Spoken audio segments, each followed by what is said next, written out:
Okay, next, we honor the AIA Emerging Professional of the Year, recognizing an individual who has demonstrated exceptional leadership, design excellence, and community impact early in their career.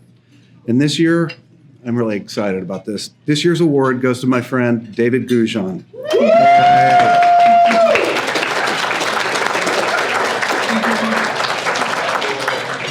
This award was underwritten by Arrowhead Construction. David is a visionary leader, designer, and community advocate.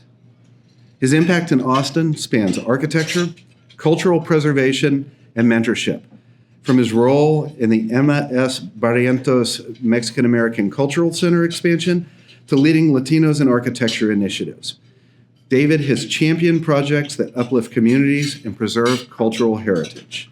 Beyond his design work, David has played a key role in Austin's architecture advocacy, serving on the boards of AIA Austin, Austin Foundation for Architecture, Texas Society of Architects, and the Long Center for the Performing Arts, and the Greater Austin Hispanic Chamber of Commerce. His commitment to mentorship, cultural engagement, and community-driven projects makes him a deserving recipient of this honor. And I'm going to break from the script right here. I don't know if all of you know this. This is Las Piñatas. This was his brainchild. This is its 10th year. So that's kind of cool in its own right. His community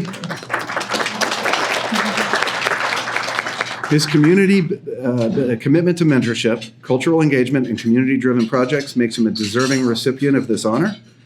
David, wherever you went, your contributions to architecture, community building are inspirational.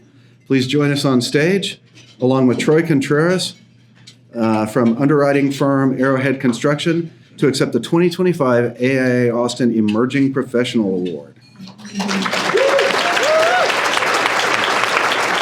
Hello, everybody. All right, so I will go off script, and I'll just go ahead and ad-lib it because, well, I know so many people in this room, so it's just speaking to friends and literally family. I brought my children and my wife here today. So really what I wanted to share was, I guess, kind of,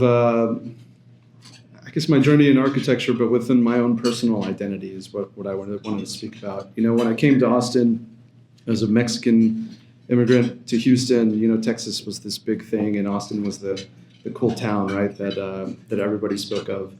And so, you know, when I moved here to, begin my career as an architect and to really help start my family, you know, I thought I had myself pretty well figured out. You know, for those that know me, before I came here, I was living in Colorado, and I had, sold everything, bought a one-way ticket to Patagonia, and went on a fly fishing trip for a full year. So I came back thinking I knew who I was, you know, very confident in that. But I think the more I began to work in architecture and really kind of become more familiar with the city, I started to kind of realize that, that there was an identity thing that I needed to kind of like really resolve or really get to more familiar with. And really the first kind of step into that was joining AIA and becoming part of the Latinos in Architecture Committee, and then just seeing how people talked and how people really began to engage with the city. You saw a little bit of Las Piñatas. Las Piñatas was kind of my reaction to a Piñata store being demolished. So I took these tools I had as an architect and did something about it, right? Kind of just wanted to make an effort. While that was great, that got a lot of good recognition. I was very proud of what we did, and especially the people that helped support it. I think the thing that I took most away from it were the community members I got to meet, the actual owners of the store that were most affected by it. People in the East Side who will very rarely ever engage with architects, who I think really will leave like a lasting impression on me. And I think as a Mexican American, I began to kind of look at myself differently in my role as an architect in the city.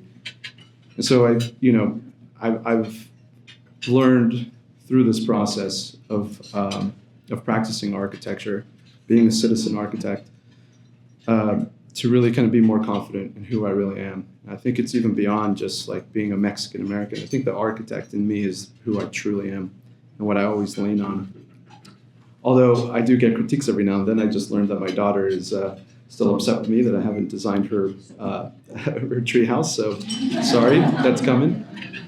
But really, I think within this own identity, my identity as an architect, you kind of always question who you are, who do you want to become, and who are you serving. And I think that's something that we never will really ever truly answer. But at least I know a little bit more confidently that my core, my center is sitting right over there, my wife and my 2 children, and all of you as well. You're all a part of my journey. I hope to be part of yours, and so for that, I'll kind of leave with one of my favorite lyrics of I'll let you be in my dream if you let me be in yours. Thank you very much.